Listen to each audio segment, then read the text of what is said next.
Well, you're watching brass-tacks with me, Poonam Burde, and we're shifting focus from India to Iran, which is a nation that's mired in almost every possible crisis. Western sanctions that have finished off any chances of growth for the country, nationwide protests triggered by severe economic distress and decades of repression of personal liberties, the quelling of voices by force, the persecution of ethnic and religious minorities, and most dangerously, an impending sense of doom at the hands of the United States.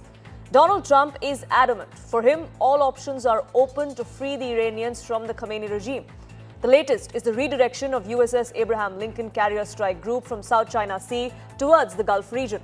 It's a move that has signaled Washington's readiness for possible kinetic action against Iran. So is this a matter of time? Is it a matter of when and not really if the US will strike Iran? So let's break this down for you. The USS Abraham Lincoln aircraft and some of its escort warships are heading toward the Middle East from the South China Sea. This aircraft carrier had departed San Diego in late November 2025. There was almost no fanfare. 50 days later, it returned to shore and then made this journey towards the South China Sea. The Department of Defense didn't announce where it was going to be deployed, but it was sent towards the South China Sea, and then there was a change in direction.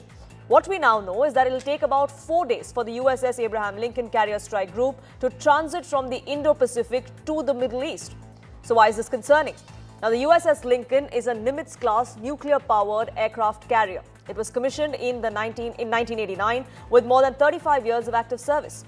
This floating fortress weighs 100,000 tons. It's powered by 2 nuclear reactors, giving it virtually unlimited range and the ability to operate anywhere in the world without refueling. Its air wing delivers overwhelming force from the sky. It includes Super Hornets, the Growlers, the electronic warfare, the Hawkeyes for airborne command and control, the Seahawks as well for anti-submarine and rescue missions. Now, protecting this carrier are several of these destroyers that are traveling with the aircraft carrier from the South China Sea to the Middle East. They're guarding against air and submarine threats as well. Now, these warships are armed with dozens of Tomahawk cruise missiles. They're capable of striking targets up to 1,000 miles away. So why does this matter now? Well, the USS Abraham Lincoln is battle-tested. It's capable of rapid, decisive strikes, and it's ideally suited for deployments in West Asia. And what more importantly it does is that it sends a message that the United States is prepared and positioned to whatever comes next in the region. So if the US was to strike Iran or any other targets, where would they dock this USS Lincoln and where would they undertake these strikes from? What are the US assets in the Middle East like if they were to consider this strike?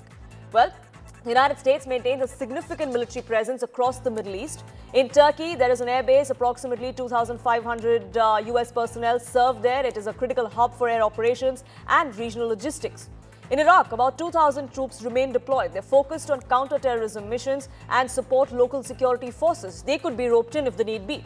Across the border in Syria, another 2,000 US service members operate in key locations, targeting extremist threats and stabilizing contested areas. Kuwait too has some presence of the United States. It in fact hosts one of the largest US footprints in the region. There are 13,000 personnel acting as major staging ground for forces. At the Al Udeid Air Base in Qatar, there are roughly 13,000 US troops that support the largest American military installation in the Middle East. It's home to forward headquarters and air operations across the region.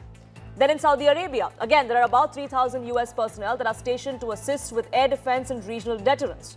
The naval support activity in Bahrain hosts about 7,000 US personnel. They're serving at the headquarters of the US 5th Fleet. They ensure that maritime security across several key waterways, given the interest, both strategic and economical, that the United States has. In the United Arab Emirates, about 5,000 US troops support air, naval and logistical operations, and in Oman as well. It is a smaller but strategically vital force of about 600 personnel that support access to key airfields and maritime routes. So is the US readying a plan to target Iran, what those targets will look like, and what it would mean not just for the two countries involved, Iran and the United States, but for the rest of the region and the rest of the world as well? To decode that, I want to open this up. Burzine Waghmar is joining us. He represents Center for Iranian Studies at the South Asia Institute of University of London. Mr. Waghmar, thank you so much for speaking with us here on CNN News 18. I want to begin by asking you, how do you interpret this recent escalation in rhetoric from the United States, the kind of threats, as many would call it, that President Trump has been making of military action, or the fact that now the USS Lincoln has been moved towards the Middle East? Well, Mr. Trump needs a more tangible, concrete plan if something is to be done. If Venezuela is looked on as a swift success, you still have the regime in place, the Chavistas. Here, you would still leave the regime intact after a few bombing, spectacular campaigns, who can continue murdering its own population in cold blood. So that will not achieve anything because that is not what the Iranian people want, whether in the current Islamic Republic or in the diaspora, because the social contract is completely in tatters. It's a point of no return. And nobody wants to go back to this dispensation, which obviously is desperate to cling on to power as long as it possibly can, because they have everything to lose, particularly the Revolutionary Guards, who invested in more ways than one, uh, having hijacked the economy to the tune of 60%, and the millions that they have, and billions actually, that they have made. And there are reports of some of them spiriting away their funds abroad to escrow accounts. Unconfirmed reports within the Iranian Persian speaking diaspora do mention of certain middle ranking level ministers and other apparatchiks having hot footed it either to Turkey or wiring their funds to hush accounts in Dubai and the like. Correct. But Mr. Trump needs a more tangible plan because you can't just bomb the Revolutionary Guards quarters or what are symbolic installations of the state, such as the state prosecutor's office or the judiciary. You need to have a campaign, a kinetic campaign, which also takes out the second and third tier levels of the communications and the state prosecutor's office, the police, and the paramilitary. Only then something could happen. And at this point in time, DC does not have a tangible blueprint on the table. So that blueprint doesn't exist as far as the United States goes, or at least it's not public, so to say. But what do you think then could be the solution to end this particular crisis? Because Donald Trump has made it very clear that he stands with the Iranian people, that he wants this autocratic regime to end. But diplomatically, there has been a complete breakdown. There is no negotiation happening between the two sides now. What comes next? Well, at present, the regime is gloating that overnight it has managed to quash the protesters, but they are still out in the streets, be that as it may, though they have taken something of a semblance of control of the streets. But it should be writing on the wall that this is a regime on borrowed time. That is apparent this time after this particular bout of violence to all, especially those at the lower and middle ranks of the hierarchy. And some of them may be calling, at least the pragmatist voices within may be calling for time to tinker with some changes. But then tinkering with these so-called changes might lead to asking gut questions of reforming the economy, of affording civil liberties to the population. And that's not something the hardliners would do because of their belief that if you give an inch, they take a yard. And that is only the beginning of a slippery slope towards unraveling everything and losing one's grip on the levers of power. Particularly so with the Revolutionary Guards, who do not want to reform the economy and have resisted every such move, which is why Iran is in this mess. And this mess, I want to iterate, has nothing to do with sanctions that have crippled the economy. Sanctions are just the mere accelerant which exposes the rot within the economy. Sure. The rot within the economy was there even without the sanctions. Would that sanctions were removed today, the economy would still be dysfunctional. So it is a fallacy to maintain that the sanctions have brought Iran to its knees. Nothing could be further from the truth. But speaking of those sanctions, there have been Western sanctions on Iran for several years now. To what extent do you think these actions now that are coming in from the United States, or the comments or the threats that are coming in from the Trump administration, would that influence how Iran would behave in the future? I mean, it's not that they have kneeled so far, given the fact the kind of sanctions that they have faced, they've only come out and vowed to fight back harder. Well, that is the raison d'etre of the regime, defiance, particularly to the West and particularly to the US. It thrives on it. It is its lifeline. It is what gives its semblance of justification at home. Not that the Iran population buys it, but that is how they will continue being so. The point is, for now, Tehran may have something of a breather because US allies in the region have asked Washington to not go in for an attack.